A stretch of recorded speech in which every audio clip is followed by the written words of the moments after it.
I will now call to the podium a distinguished American, a man who is, in fact, someone who has the right stuff, which includes a doctorate in aeronautics and astronautics from MIT, selection to the NASA Apollo program, selection to a NASA Apollo program moon mission, selection to a NASA Apollo moon mission egress from the capsule on the moon, returning to our world to write several books, found the Institute of Nomadic Sciences, develop a number of scientific exploration initiatives. A man who's received far more awards than I could possibly list here, but which do include the Presidential Medal of Freedom nomination for the Nobel Peace Prize in a number of honorary doctorates. And he has some things to say to you this morning. I would like him to come forward now. Dr. Mitchell.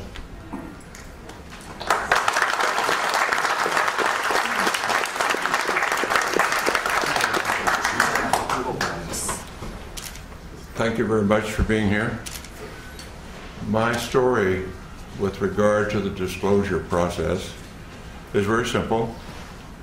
I grew up in Roswell, New Mexico, the site of the first UFO crash, the alleged UFO crash.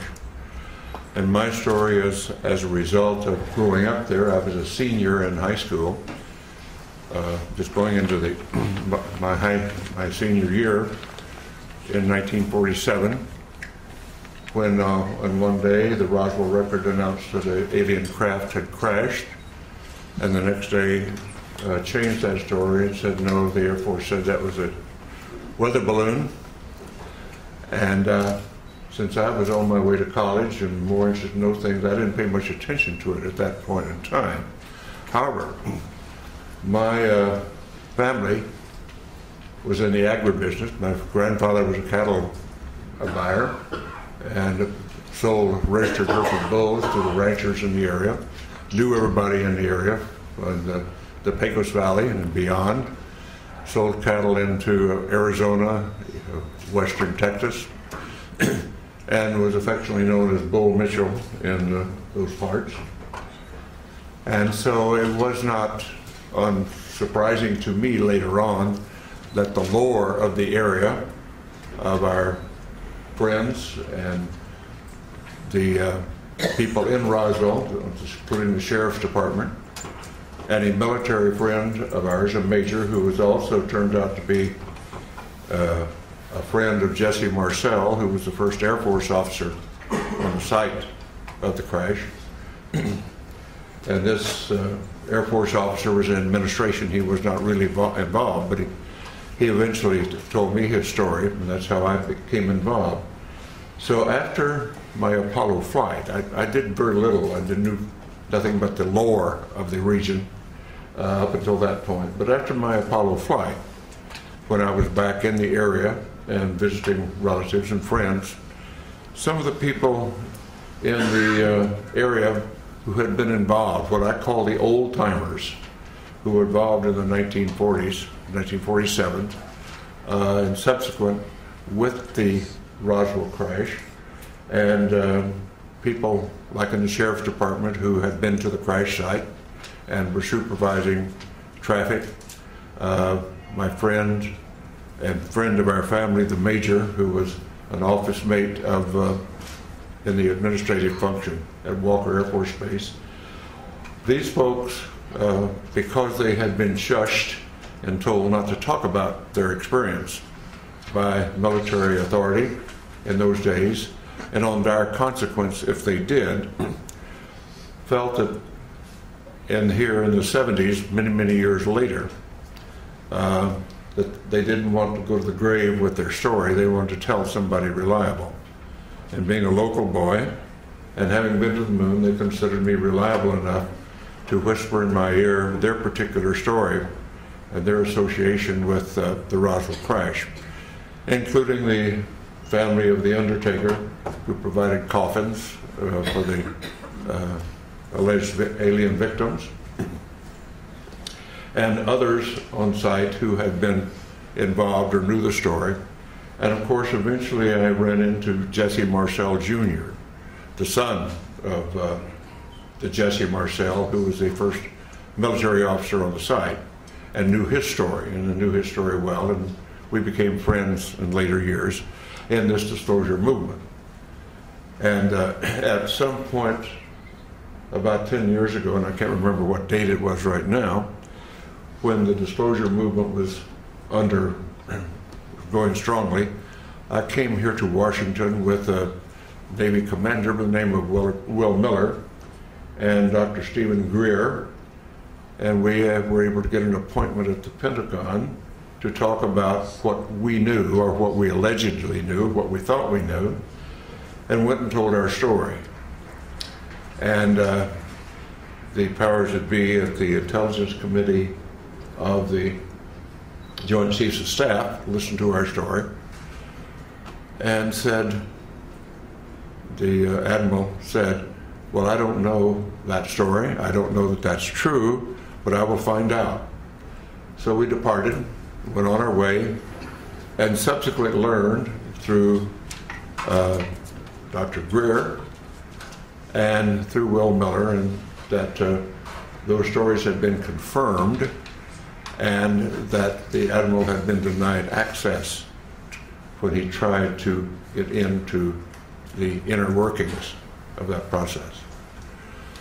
And we had confirmation of that, although that Admiral now denies the fact that this is the fact. So my story is essentially that. I do have no first-hand experience with the ET effort, except the fact that I know all of these research people that you'll hear from today, and some who are not here today, who have spent a long amount of their lives and time doing research into the alien visitation, UFO crashes, and so forth. And I urge that those who are doubtful read the books, read the lore, and start to understand what has really been going on, because there is no doubt we are being visited.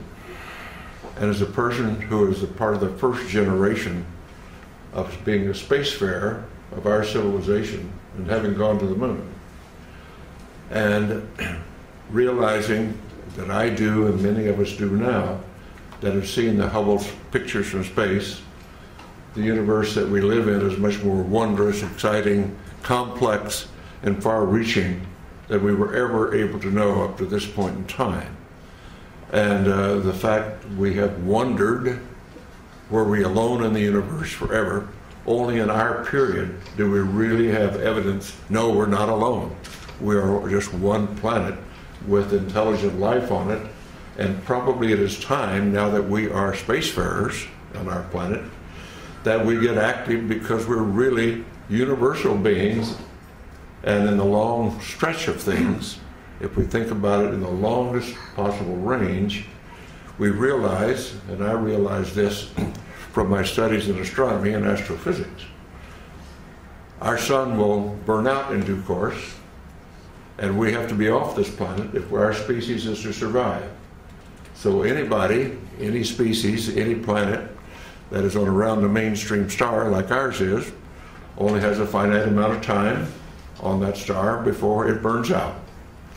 And so our destiny, in my opinion, and we might as well get started with it, is become a part of the planetary community of nations, of planets, just like when we were much newer on this planet, and we found tribes over in the next valley or across the next mountains, and we started forming communities then and reaching out beyond ourselves. At this point in human history on this planet, we're now starting, and ready should be, to reach out beyond our planet and beyond our solar system to find out what is really going on out there. And the 20th and 21st century that we now live in, the beginning of the Industrial Revolution really didn't take off until the 19th century.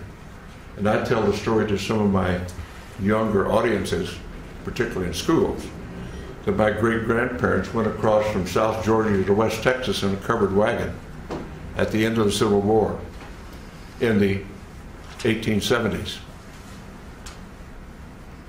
My family, my father's generation, was involved with going off the planet in aircraft.